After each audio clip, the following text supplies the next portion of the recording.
नमस्कार, Byju's exam prep IAS Hindi में आप सभी का स्वागत है। और आज हम 28 जून के द हिंदू समाचार पत्र में आए कुछ महत्वपूर्ण समाचारों का विश्लेषण करने वाले हैं। तो आइए शुरू करते हैं आज का समाचार विश्लेषण। सबसे पहले ये जान लेते हैं कि आज के इस सत्र में हम किन किन विषयों पर चर्चा करने वाले हैं। सबसे पहले जो बढ़ती फ्रीबी संस्कृति है हमारे देश में, उसके क्या नुकसान हो सकते हैं हमारी अर्थव्यवस्था को, इसको आधार बना करके जो एडिटोरियल आया है हम उस पर चर्चा करने वाले हैं। भारत और यूएई संबंधों को लेकर के जो न्यूज़ आया है हम उसकी यहाँ पे चर्चा करेंगे। पाकिस्तान में जिस तरीके से साजिद मीर को सजा दी गई है उसका महत्व क्या है, उसके मायने क्या हैं, इसको आधार बना करके जो न्यूज़ आया है हम उसकी यहाँ पे चर्चा करेंगे। डिजिटल विश्वविद्यालय क्या है, इसको लेकर के क्या कदम उठाए जा रहे हैं, इसको आधार बना करके जो न्यूज़ आया है हम उसकी चर्चा करेंगे। और नीति आयोग के द्वारा जो गिग इकोनॉमी को लेकर के अपना एक रिपोर्ट साझा किया गया है उसकी भी हम यहाँ पे चर्चा करने वाले हैं। और सबसे अंतिम में इन विषयों पर आधारित मुख्य परीक्षा के अभ्यास प्रश्नों पर भी हम चर्चा करेंगे। तो आइए शुरू करते हैं आज के इस सत्र को। आज के पेपर के पेज नंबर 6 पर एक एडिटोरियल आया जिसका शीर्षक है state freebies and the cost of fiscal profligacy. और ये टॉपिक सम्मान अध्ययन 3 आर्थिक विकास और सम्मान अध्ययन 2 सरकारी नीति से जुड़ा हुआ है। जैसा कि आप सभी जानते हैं कि हमारे देश में फ्री बी की संस्कृति बढ़ती जा रही है। इसका मतलब ये होता है कि हमारे देश में जिस भी पार्टी की सरकार आती है, खास करके राज्यों में चुनाव के समय उनके द्वारा जनता को बहुत सारे ऐसे वादे किए जाते हैं जिसको पूरा करने के लिए उन्हें लोन तक लेना पड़ता है। यानी कि जो राज्य सरकारें हैं वह जनता को फ्री में बहुत कुछ देने का वादा करते हैं, चाहे वह बिजली हो, पानी हो या अन्य उपहार हो। लेकिन यहां पर आपको ध्यान में रखना है कि जब इनकी सरकार बनती है, इन पार्टियों की सरकार बनती है, तो यहां पर जो उन्होंने वादे किए हैं फ्रीबीज के, उन्हें पूरा करने के लिए उन्हें कर्ज लेना पड़ता है। और इसी को लेकर के यहां पर इस बात को समझाने का प्रयास किया गया है कि क्या ये जो फ्रीबी की संस्कृति है वह हमारी अर्थव्यवस्था के बुनियाद को कहीं कमजोर तो नहीं कर रही है, वह इसके लिए अच्छा है या गलत है। यहां पर लेखक के द्वारा यह कहा गया है कि जिस तरीके से सरकारों के द्वारा लोक लुभावन उपहारों के लिए सरकारी खजाने का उपयोग किया जा रहा है, अगर उसी पैसे का उपयोग अगर राज्य सरकारों के द्वारा अपने अपने स्टेट में इंफ्रास्ट्रक्चर को बनाने में, जो सामाजिक बुनियादी ढांचा है उसको ठीक करने में अगर किया जाता, तो आपको देखने को यह मिलता कि हमारे देश में जो बेरोजगारी की समस्या है वो भी दूर होती और हमारी जो देश की अर्थव्यवस्था है उसको भी इससे फायदा होता है। यहां पर लेखक के द्वारा इस ओर ध्यान दिलाया गया है कि जब भी रिजर्व बैंक ऑफ इंडिया के द्वारा राज्यों के बजट का विश्लेषण किया जाता है तो निष्कर्ष यह निकलता है कि बहुत सारे राज्य ऐसे हैं जहां पर उनकी जो वित्तीय स्थिति है वो काफी अच्छी है। और इसके कारण क्या है, तो यहां पर यह बताया जा रहा है कि बहुत सारे राज्यों के द्वारा जो जनता को फ्रीबीज दिया जाता है उसके लिए पैसे का जुगाड़ वे बजट के बाहर से करते हैं। और इसलिए देखने को यह मिलता है कि जो उनका बजट घाटा है वो काफी कम है। यहां पर सीएजी का एक रिपोर्ट है उसका चर्चा किया गया है जिसमें सीएजी ने इस बात को रेखांकित किया था कि बहुत सारे राज्य क्या करते हैं, जो उनके वादे किए गए हैं जनता से उसको पूरा करने के लिए अतिरिक्त बजटीय उधार लेते हैं, जो कि सरकार की देनदारियों में दिखाई नहीं देता।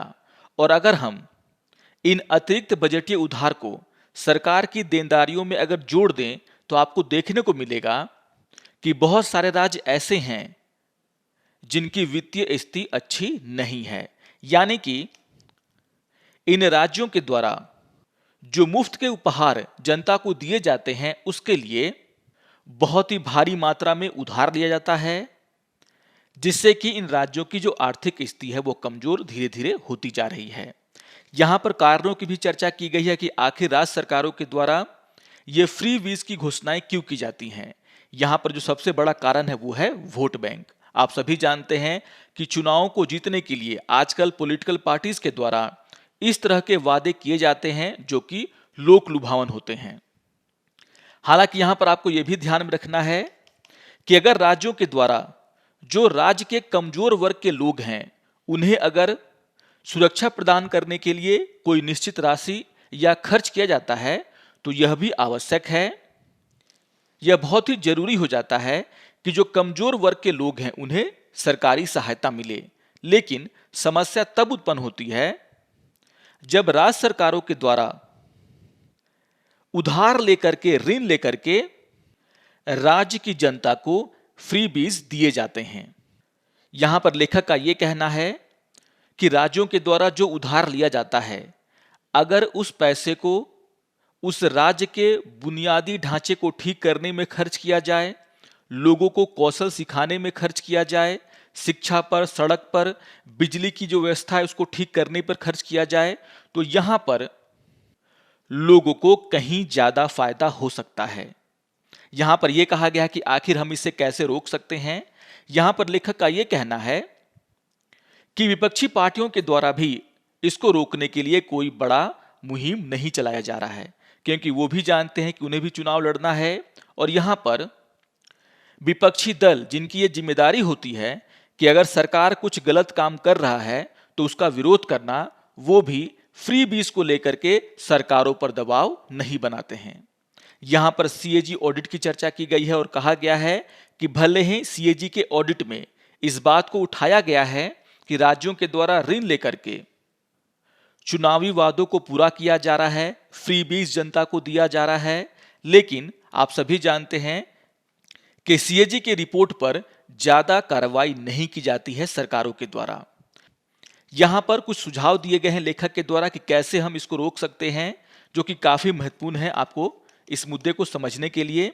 यहां पर लेखक का यह कहना है कि केंद्र के साथ साथ राज्यों को भी एफआरबीएम अधिनियमों में संशोधन करना चाहिए, ताकि जो एक्चुअल घाटा होता है राज्यों को, उसका जो है पता लगाया जा सके। जैसा कि मैंने आपसे कहा कि सीएजी ने भी अपनी रिपोर्ट में कहा था कि फ्री बीज को देने के लिए जो उधार लिए जाते हैं राज्य सरकारों के द्वारा, वे उस उधार को जो है अपने बजट में नहीं दिखाते हैं। तो यहां पर अगर हम एफआरबीएम अधिनियमों में संशोधन करते हैं और जितनी भी देनदारियां हैं राज्य सरकारों की उसको सही तरीके से बजट में दिखाते हैं, तो यहां पर जनता के सामने क्लियर हो जाएगा कि किस तरीके से राज्य सरकारें जो हैं जनता के पैसे का दुरुपयोग कर रही हैं। इसी तरीके से यहां पर लेखक का यह कहना है कि हमारे संविधान में इस बात का जिक्र किया गया है कि कोई भी राज्य जब उधार लेगा तो उधार लेते समय वह केंद्र की अनुमति लेकर ही उधार ले सकता है। और यहां पर लेखक के द्वारा यह कहा गया है कि केंद्र को जो है अपनी इस शक्ति का प्रयोग करना चाहिए। जब भी कोई राज्य उधार लेने के लिए केंद्र के पास आता है या फिर केंद्र की अनुमति मांगता है, तो यहां पर केंद्र सरकार को अनुमति देने से पहले राज्यों पर ऐसी शर्तें लगानी चाहिए जिससे कि जो उधार का पैसा है वह राज्यों में मूलभूत ढांचे पर खर्च किया जाए, ना कि वहां के लोगों को फ्री बीज देने पर। यहां पर इस बात का भी सुझाव दिया गया है लेखक के द्वारा कि जो हमारे राष्ट्रपति हैं, जिनको कि यह पावर दिया गया है हमारे संविधान के तहत कि अगर राज्य की वित्तीय स्थिति खराब होती है तो वह किसी भी राज्य में वित्तीय आपातकाल की घोषणा कर सकते हैं, उन्हें उसका भी उपयोग करना चाहिए, ताकि ये जो राज्य हैं जो कि बहुत ही ज्यादा फ्री बीज पर खर्चा करते हैं, वे जो है ऐसा करने से डरेंगे। उन्हें लगेगा कि अगर राज्य की वित्तीय स्थिति खराब होती है तो राज्य में जो है उनकी सरकार को निष्कासित किया जा सकता है। तो इस तरह के अगर कदम उठाए जाते हैं तो हो सकता है कि जो राज्य सरकारें हैं जो कि शिक्षा, सड़क, स्वास्थ्य पर खर्चा नहीं करके लोगों को फ्री बीज यानी कि मुफ्त के उपहार देने में अपना सारा पैसा खर्च कर रही हैं, वैसे राज्यों को जो है यहां पर अंकुश लगाया जा सकेगा। तो बहुत ही महत्वपूर्ण मुद्दा है ये कि आखिर ये जो एक संस्कृति बढ़ती जा रही है हमारे देश में फ्री बीज की, चुनाव को जीतने के लिए जनता को मुफ्त में उपहार देने वाले जो वादे किए जाते हैं, ये जो है किस तरीके से हमारी अर्थव्यवस्था को कमजोर कर रहे हैं। और अगर लॉन्ग टर्म में देखा जाए तो इन फ्री बीज से लोगों का नुकसान ही होता है, क्योंकि राज्य सरकारें अगर मुफ्त में उपहार देने के बजाय अपने राज्यों में सड़क, सुरक्षा, स्वास्थ्य, शिक्षा पर ध्यान देंगी तो इससे जनता को ज्यादा फायदा होगा। तो बहुत ही महत्वपूर्ण मुद्दा है ये। मेंस में इससे जुड़े बहुत सारे क्वेश्चन आते हैं, तो जरूर इसको ध्यान से पढ़ेंगे। आइए एक और एडिटोरियल की हम यहाँ पे चर्चा कर लेते हैं। आज के पेपर के पेज नंबर 7 पर एक एडिटोरियल आया जिसका शीर्षक है Modi's 2 summits UAE Trump G7 और ये टॉपिक समान अध्ययन 2 अंतर्राष्ट्रीय संबंध से जुड़ा हुआ है।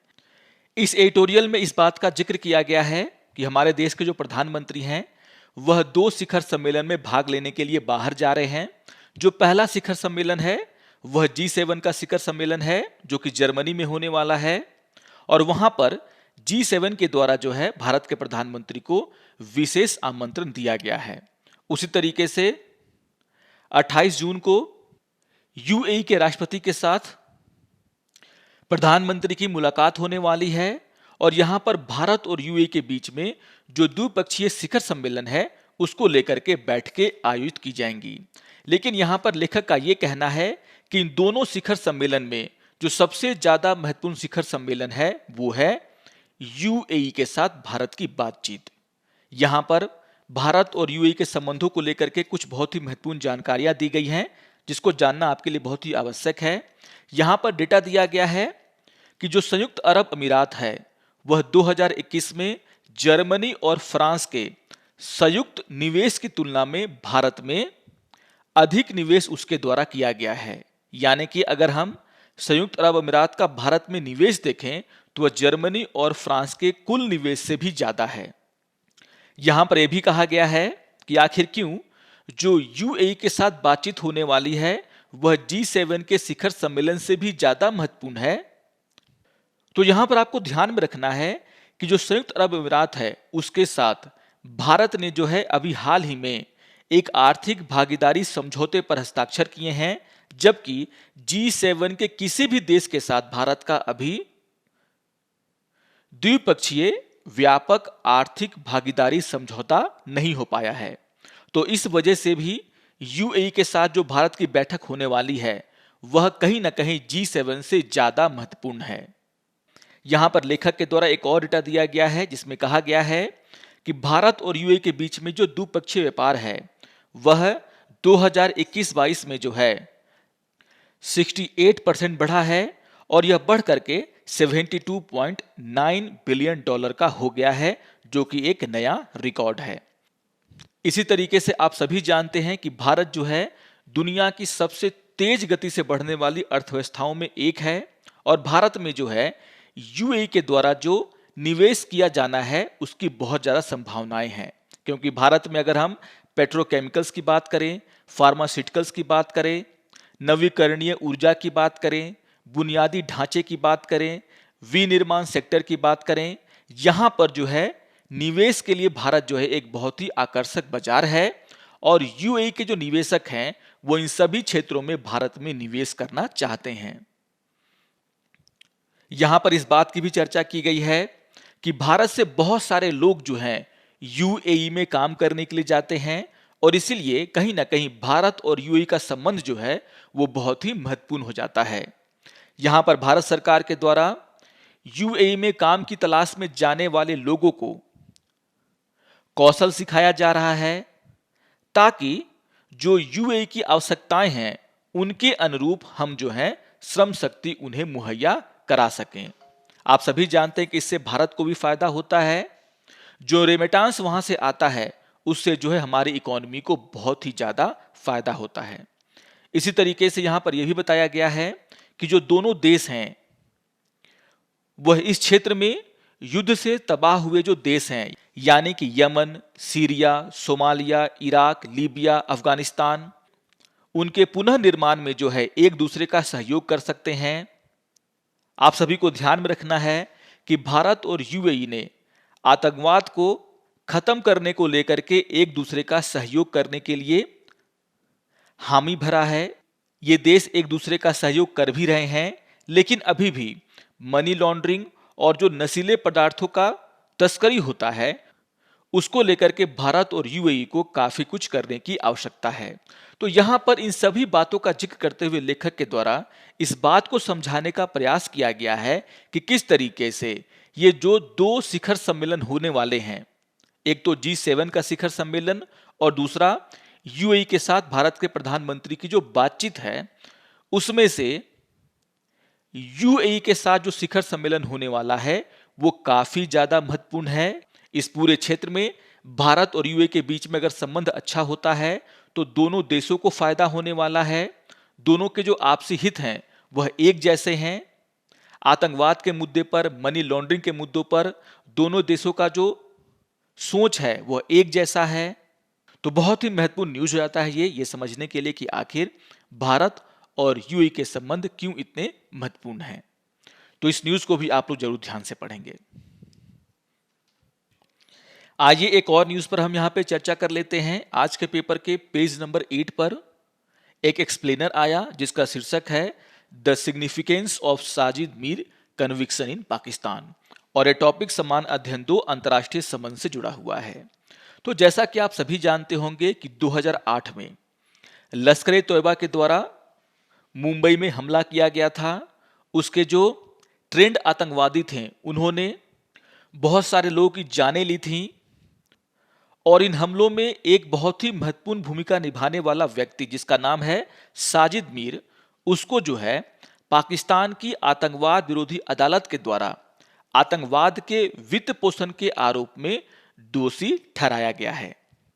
अब सवाल यह उठता है कि लगभग 14 साल बीत जाने के बाद यहां पर पाकिस्तान के द्वारा साजिद मीर पर जो है क्यों कार्रवाई की गई है, और यहां पर इसी को समझाने का प्रयास किया गया कि आखिर अब जाकर के पाकिस्तान के द्वारा लश्कर-ए-तोयबा के जो आतंकवादी हैं उन पर जो है कार्रवाई क्यों किया जा रहा है।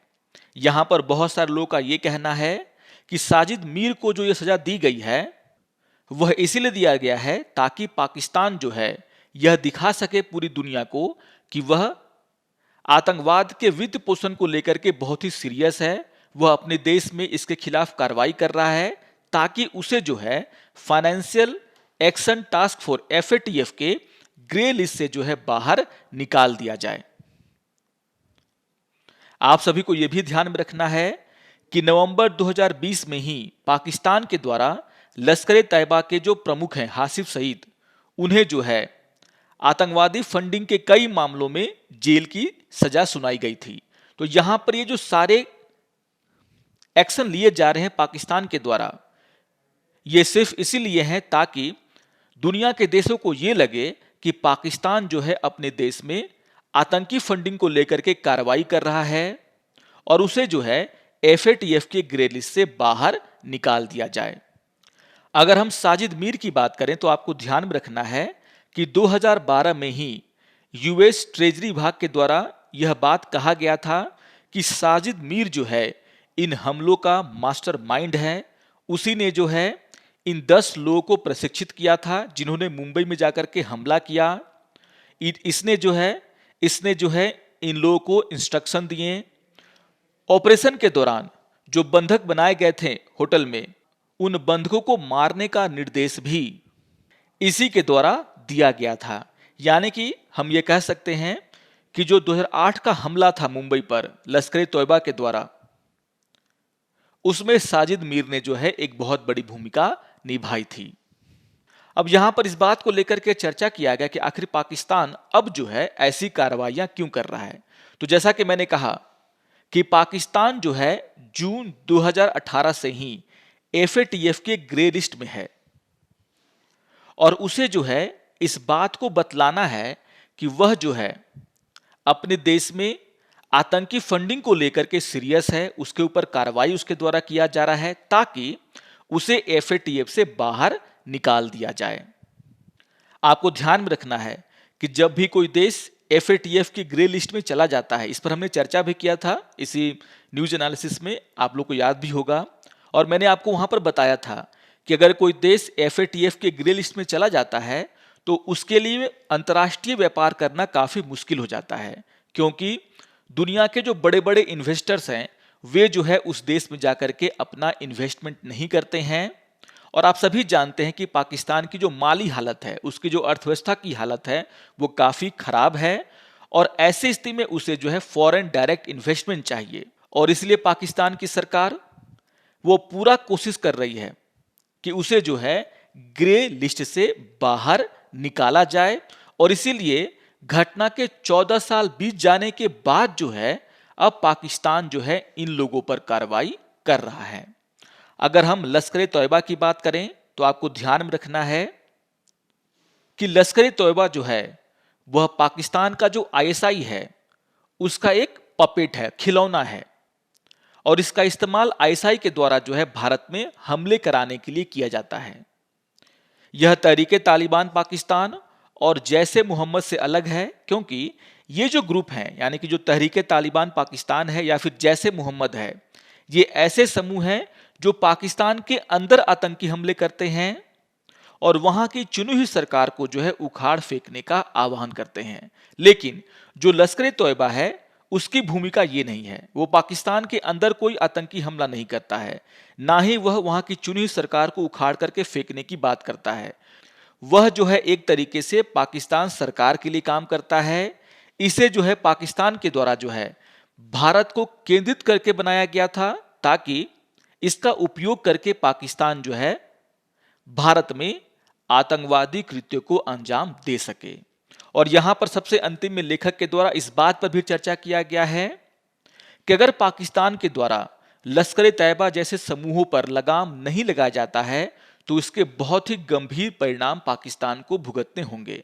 एक तो वह ग्रे लिस्ट में ही रह जाएगा, दुनिया के कई देश पाकिस्तान में जाकर के इन्वेस्टमेंट नहीं करेंगे। दूसरा, इनके कारण भारत और पाकिस्तान का संबंध भी ठीक नहीं हो पाएगा। आपको ध्यान में रखना है कि अभी भी जो आईएसआई है उसके संबंध लश्कर तैयबा से हैं। इस समूह का अभी भी इस्तेमाल उसके द्वारा भारत में हमले कराने के लिए किया जाता है और जब तक ऐसा हाल रहेगा तब तक भारत और पाकिस्तान के रिश्ते नहीं सुधर सकते हैं। आप सभी को पता है कि मुंबई हमलों के कारण जो है भारत और पाकिस्तान के बीच में युद्ध जैसी स्थिति उत्पन्न हो गई थी और जब तक पाकिस्तान इन जिहादी ग्रुप्स के साथ है, खड़ा है, उसका सपोर्ट कर रहा है, तब तक भारत और पाकिस्तान के रिश्ते जो हैं यहां पर सुधर नहीं सकते। तो बहुत ही इंपॉर्टेंट एक्सप्लेनर है ये और यहां पर इस बात को समझाने का प्रयास किया गया कि आखिर अब जो है पाकिस्तान इतने सालों के बाद मुंबई हमलों से जुड़े हुए लोगों को क्यों सजा दिलवा रहा है। तो बहुत ही इंपॉर्टेंट न्यूज है, इसको आप लोग जरूर ध्यान से पढ़ेंगे। आइए एक और एडिटोरियल की हम यहाँ पे चर्चा कर लेते हैं। आज के पेपर के पेज नंबर 6 पर एक एडिटोरियल आया जिसका शीर्षक है from higher to higher education और ये टॉपिक समान अध्ययन 2 शिक्षा यानी कि एजुकेशन से जुड़ा हुआ है। तो यहाँ पर इस बात को लेकर के चर्चा की गई है कि जिस तरीके से हमारे देश में एक डिजिटल विश्वविद्यालय को बनाने को लेकर के बजट 2022-23 में चर्चा किया गया है, वह किस तरीके से आगे बढ़ रहा है। यहाँ पर इस बात की जानकारी दी गई है कि जो विश्वविद्यालय अनुदान आयोग है उसने जो है ये जो ओपन विश्वविद्यालय है या फिर हम कह सकते हैं जो डिजिटल विश्वविद्यालय हैं उनकी स्थापना के लिए कुछ मानदंडों और मानकों में ढील दी है। जैसे यहाँ पर यह कहा गया है कि अगर कोई डिजिटल विश्वविद्यालय बनाना चाहता है तो विश्वविद्यालय बनाने के लिए जो जमीन की जरूरत है जो पहले 40 एकड़ हुआ करती थी उसे जो है विश्वविद्यालय अनुदान आयोग के द्वारा घटा करके मात्र 5 एकड़ कर दिया गया है। यहां पर लेखक के द्वारा यह कहा गया है कि जो मानदंडों में ढील दिया गया है उससे भारी मात्रा में जो निजी निवेशक हैं वे जो हैं डिजिटल विश्वविद्यालय में निवेश करेंगे। उनके द्वारा जो है मुक्त विश्वविद्यालयों या फिर डिजिटल विश्वविद्यालयों को बढ़ावा दिया जाएगा। अब यहां पर डिजिटल विश्वविद्यालय के क्या फायदे हो सकते हैं, क्या चुनौतियां हो सकती हैं, उसको लेकर के चर्चा किया गया है। बहुत सारे लोग इसके पक्ष में हैं, बहुत सारे लोग जो है इसके पक्ष में नहीं हैं।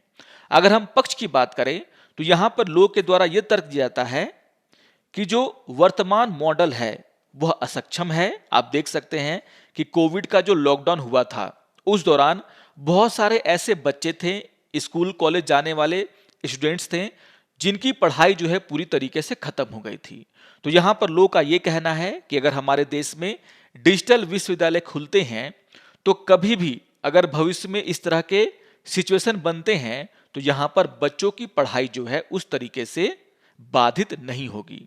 तो यहाँ पर बहुत सारे लोग का ये कहना है कि जो अभी वर्तमान मॉडल है शिक्षा का, उसमें अक्षमता है और उसे पूरा करने के लिए जो हमारे देश में डिजिटल विश्वविद्यालय होने चाहिए। यहाँ पर आर्थिक लाभ के बारे में भी चर्चा की जाती है। यहाँ पर यह कहा जाता है कि अगर हम अपने देश में डिजिटल विश्वविद्यालय, ओपन यूनिवर्सिटी को बढ़ावा देते हैं तो बहुत सारे जो निजी निवेशक हैं वो आकर के हमारे देश में निवेश करेंगे, जिससे हमारे देश को आर्थिक लाभ भी होगा। यहाँ पर यह भी कहा जाता है कि अगर हम अपने देश में डिजिटल विश्वविद्यालयों को बढ़ावा देंगे तो जो नामांकन का अनुपात है उसमें जो है सुधार होगा। यानी कि लोगों का ये कहना है कि जो सकल नामांकन अनुपात होता है, मतलब कि जो 18 से 23 आयु वर्ग के जो किशोर हैं जो कि कॉलेजों में जाते हैं, उनके प्रतिशत को हम यहां पर बढ़ा सकते हैं, जिसे हम कहते हैं सकल नामांकन अनुपात। यहां पर यह कहा गया है बहुत सारे लोगों के द्वारा कि अगर हम अपने देश में डिजिटल शिक्षा को बढ़ाते हैं तो अगले 15 वर्षों में जो है जो सकल नामांकन अनुपात है, खास करके 18 से 23 वर्ष आयु के किशोर में, वह जो है 50% तक बढ़ सकता है। अगर हम अभी की बात करें तो जो अखिल भारतीय उच्च शिक्षा सर्वेक्षण है उसके अनुसार भारत में जो वर्तमान जीईआर है यानी कि सकल नामांकन अनुपात है वह मात्र 27% है। तो अगर हम ओपन यूनिवर्सिटी को बढ़ावा देते हैं तो यह अगले 15 वर्षों में बढ़कर के 50% तक पहुंच जाएगा। तो ये इसके पक्ष में तर्क दिए जाते हैं जिसको कि आपको जानना होगा। इसके विपक्ष में भी बहुत सारे तर्क हैं, बहुत सारे लोग इसके विरोध करते हैं। यहां पर अगर हम इसके विपक्ष के तर्क की बात करें तो यहां पर जो सबसे बड़ा तर्क वो ये दिया जाता है कि शिक्षकों का कोई भी विकल्प नहीं हो सकता। अगर हम डिजिटल एजुकेशन की बात करें तो भले ही डिजिटल एजुकेशन जो है कुछ फायदा हमें पहुंचा सकता है, लेकिन जो क्लासरूम की पढ़ाई होती है जिसमें स्टूडेंट और शिक्षक के बीच में जो इंटरेक्शन होता है, जो बातचीत होती है, उसका कोई भी विकल्प नहीं हो सकता। यहां पर जो दूसरा सबसे बड़ा कारण है वो ये है डिजिटल डिवाइड। बहुत सारे लोग ये कहते हैं कि हमारे देश में जो इंटरनेट की सुविधा है वह जो है काफी भिन्न भिन्न है। यानी कि कहीं पर तो बहुत ज्यादा देखने को मिलता है इंटरनेट, कहीं पर कम देखने को मिलता है। अगर आप शहरों की बात करें तो शहरों में इंटरनेट की सुविधा अच्छी है, लोग जो है ज्यादा इसका प्रयोग करते हैं। लेकिन भारत के गांवों की अगर हम बात करें तो वहां पर अभी भी जो है इंटरनेट की सुविधा उतनी अच्छी नहीं है, या फिर बहुत सारे लोग जो है वह इंटरनेट का उपयोग नहीं करते हैं। सभी के पास स्मार्टफोन नहीं है, कंप्यूटर नहीं है, टैबलेट नहीं है। इसलिए जो भारत का डिजिटल डिवाइड है वो भी ऐसा नहीं है कि हम अपने देश में डिजिटल विश्वविद्यालय को बढ़ावा दें।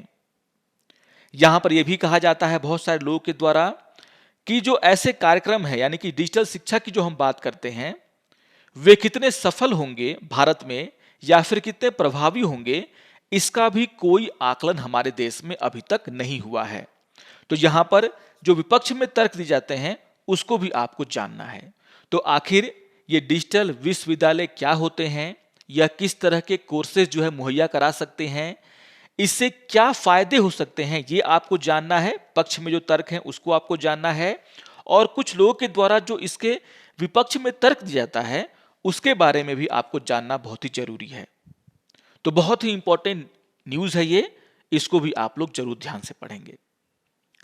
आइए एक और न्यूज की हम यहाँ पे चर्चा कर लेते हैं। आज के पेपर के पेज नंबर 1 पर एक न्यूज आया जिसका शीर्षक है India's gig workforce to reach 2.35 crore by 2030, और ये टॉपिक समान अध्ययन 3 अर्थव्यवस्था से जुड़ा हुआ है। आपको ध्यान में रखना है कि नीति आयोग ने जो है भारत में गिग इकोनॉमी को लेकर के अपनी एक रिपोर्ट जारी की है जिसका नाम है India's booming gig and platform economy.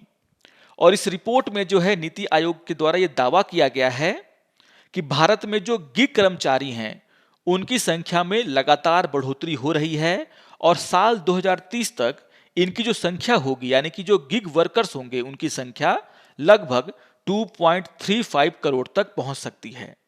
आखिर ये गिग कर्मचारी क्या होते हैं? तो आपको ये समझना है कि जो गिग कर्मचारी हैं वे ऐसे कर्मचारी होते हैं जो कि निश्चित सैलरी पर निश्चित समय के लिए काम करते हैं।